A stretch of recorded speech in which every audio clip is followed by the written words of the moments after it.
There comes a moment in every man's life when the world tries to break him, when everything he trusted collapses, when the weight of failure, betrayal, or loss threatens to crush him. But in that moment, when most people give up, there lies a choice. Do you fall or do you rise stronger than before? Rebuild yourself with the power of Stoic principles. There will come a time when life breaks you, not in a gentle way, not with a warning, but with the force of a storm, tearing through everything you thought was stable. It will take your peace, your certainty, perhaps even your sense of self. And when that moment comes, you will have a choice: to crumble beneath the weight of it or to rebuild yourself, stronger, wiser, untouchable. We are not strangers to suffering. We do not beg for easier lives. No, we forge ourselves in fire. We rebuild not as we once were, but as something greater, unshaken by the chaos, indifferent to the noise, ruled only by the self-discipline that makes men truly free. The first principle: control what you can, release what you cannot. The world is wild, indifferent. It does not cater to your desires. Yet,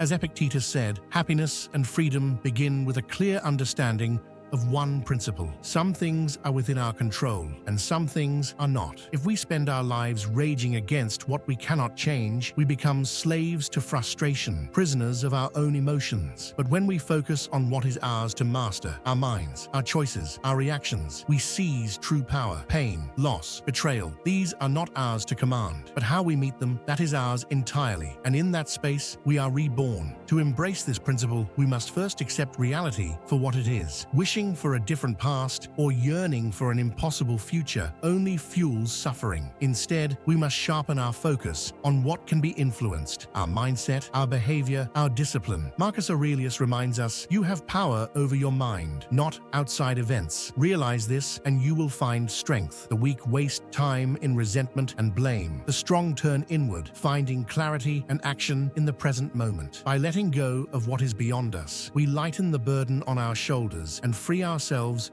to build something better. When hardship arrives, ask yourself, is this within my control? If the answer is no, release it. If the answer is yes, take action with all your might. This is not passive resignation. It is the ultimate form of discipline and power. The second principle: turn obstacles into fuel. What stands in the way becomes the way. This is the wisdom of Marcus Aurelius. The impediment to action advances action. What stands in the way becomes the way. Every hardship, every wound, every betrayal, these are not dead ends. They are raw material. The wise do not curse adversity. They use it. They transmute suffering into strength, pain into discipline, rejection into relentless resolve. A man with no obstacles is a man with no growth. To be tested is to be given the chance to sharpen yourself, to forge your will in the fire of hardship. The Stoic does not ask, why is this happening to me? But instead, how can this make me stronger? Imagine a great warrior standing in battle. Each strike against him, each fall to the ground is not a sign of defeat, but a lesson in resilience. He rises, not weaker, but more prepared, more strategic, more indomitable. Life will strike us down, but it is our response that determines whether we rise as victims or as victors. Seneca tells us, difficulties strengthen the mind as labor does the body. Challenges are gifts wrapped in suffering, offering us the opportunity to evolve beyond what we were yesterday. You have been knocked down. Good. Now rise and let the weight that tried to bury you become the very foundation on which you stand. Every obstacle is fuel for your fire. Every setback is a lesson carved into your soul. Every hardship is another rung on the ladder to greatness. The third principle: master your emotions or be mastered by them. Passions are wild horses. Left unchecked, they drag men into ruin, into rage, despair, self-destruction. But the man who reins them in, he rides them toward greatness. Seneca warned us, most powerful is he who has himself in his own power. The weak lash out at the world, the strong look within. Emotions are not the enemy. They are signals, messages from within. But we must decide how to respond to them. A man who acts out of anger or fear is a slave to impulses, a puppet to forces beyond his control. True power comes from mastering them, acknowledging their presence without allowing them to dictate our actions. Marcus Aurelius, in his Meditations, reminds us, you have power over your mind, not outside events. Realize this and you will find strength. Emotions may rise like a storm, but the Stoic does not drown in them. He observes them, understands them, and then chooses his course with clarity. This is not suppression. This is not denial. It is the discipline disciplined art of holding the reins of the self. The world may provoke, tempt, and challenge you, but you alone decide your response. This is the highest form of freedom. When anger rises, pause. When fear creeps in, breathe. When sadness weighs on your shoulders, stand firm. Train your mind to master your emotions, and you will walk through the world untouchable. The fourth principle, live as if death walks beside you. Memento mori, remember you will die, not as a shadow of fear, but as a fire of urgency. The clock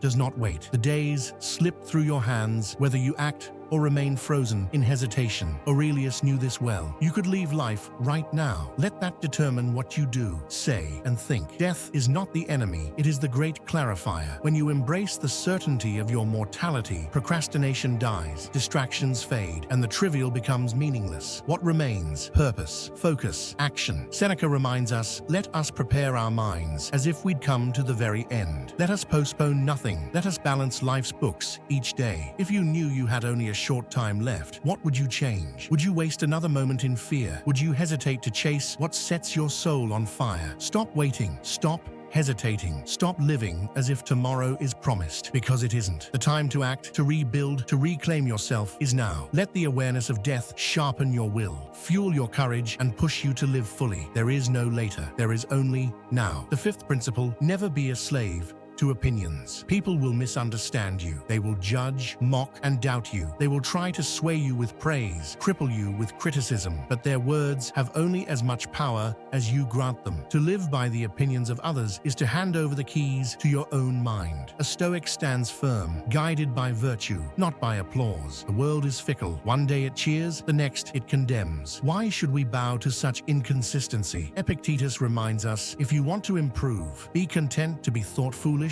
and stupid. The crowd does not seek truth, only approval. But we are not here to be liked. We are here to become unshakable. Hold to your principles, walk your path, and let the voices of the world fade into the wind. The final principle, act, always act. All philosophy is worthless without action. To know and not to do is the same as never knowing at all. Seneca did not preach for men to simply think of greatness, but to live it. While we are postponing, life speeds by. You know what must be done. You know the virtues you must embody. You know the demons you must face. So do not wait for the perfect moment. Do not wait for certainty. Do not wait for the pain to subside. Begin, rebuild, and let them wonder how you became unstoppable.